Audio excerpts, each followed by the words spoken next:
Estos son algunas propuestas didácticas de las muchas que he podido poner en práctica sobre juegos tradicionales o sobre textos tradicionales. Las variaciones sobre la gallina ciega, por ejemplo, ¿no? Fue Ana Pellegrín primero quien lo puso en práctica. Ana sí que empezó a poner en práctica las posibilidades recreativas, las posibilidades de reescritura, de reoralidad de los textos tradicionales en el ámbito educativo, ya en el ámbito específicamente escolar. Los escritos que tenéis ahí, que vamos a ver ahora, son textos escritos por niños y por jóvenes que responden a una propuesta de trabajo creativo, uniendo nexos literarios con la memoria presente o cercana de su infancia. La hipótesis de trabajo en el aula para la gallina ciega siempre fue definición y descripción del juego. Y os muestro dos resultados curiosos. Eso funciona mucho, ¿eh? Yo lo he hecho con niños, definan lo que es el juego de la gallina ciega y cómo se juega el juego. El primero juega con el significado, con el presunto significado. El segundo, fijaos, que juega con las rimas. La tradición oral es también un campo de experimentación maravilloso para que los niños jueguen con las rimas. Ahí juega con la rima, con el juego fónico, con el sentido rítmico que puede tener el juego.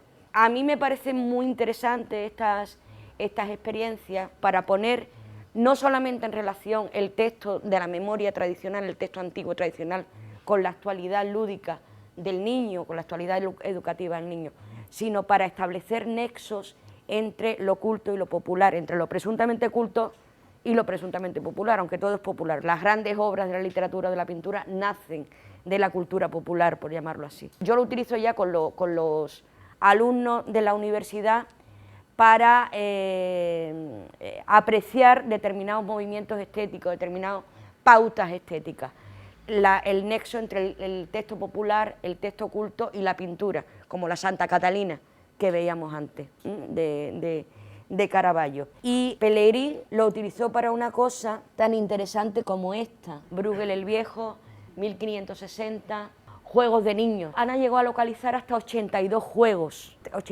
actuales. Lo que hizo fue poner en relación el cuadro de Bruegel y otras pinturas de menor envergadura de la misma época, con pliegos. Luego hablamos de los pliegos también, si queréis, que es un material muy utilizable, muy didáctico para el aula, pliegos de aucas y aleluya, esos antecedentes del tebeo que comienzan a editarse en el 18 y en el 19, y con los propios textos infantiles, con las propias canciones y retahílas infantiles recogidas en los trabajos de campo. Y, como digo, localizó hasta 82 juegos en el texto de Bruegel, identificables con juegos actuales. Aquí estamos hablando no solamente de un trabajo de investigación ya del académico, que es el que nos puede apasionar, sino esto funciona también muy bien con alumnos de secundaria. Yo creo que los alumnos de secundaria son los más apropiados para el trabajo de campo y para ponerlos a reflexionar sobre la memoria cultural. Poner a los alumnos de secundaria, a los estudiantes de secundaria, a recoger de sus abuelas, de sus parientes, de sus vecinas, esas coplas o cualquier otro material es interesante en ese sentido. Es un recurso didáctico, a mi modo de ver, de los más gratificantes. Ahora, por ejemplo, en Guadalcacín es uno de los pueblos de colonización franquista. Hay 300 pueblos en España de colonización franquista, supongo que tenéis la referencia. La zona del Guadalete, al lado de Jerez, fue especialmente propicia a la colonización. Se fundaron hasta 7 pueblos en una pequeña zona, todos con el mismo trazado, etcétera, etcétera. Y se poblaron cada pueblo con 20 y tantas familias en los años 50, entre los años 40 y 50. Esos pueblos y esas familias venían de diferente procedencia.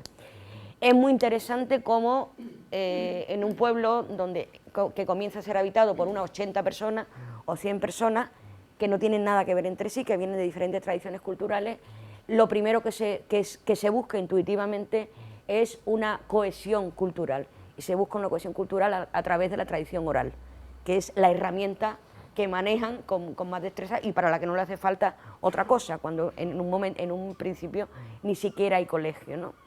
Esa cohesión cultural se consigue por la tradición oral, se forma una nueva tradición con esas posibilidades enormes de recreación que tiene la tradición, y en estos momentos estamos trabajando con niños a partir de 14, 15, 16 años aproximadamente, con niños de secundaria, recogiendo de la primera generación de colonos, que son jóvenes todavía, 70 años, 80 años o por ahí, tanto las historias de vida, que es también otro campo de recolección para la memoria cultural muy interesante, como la tradición musical, la tradición poético-musical, ¿no?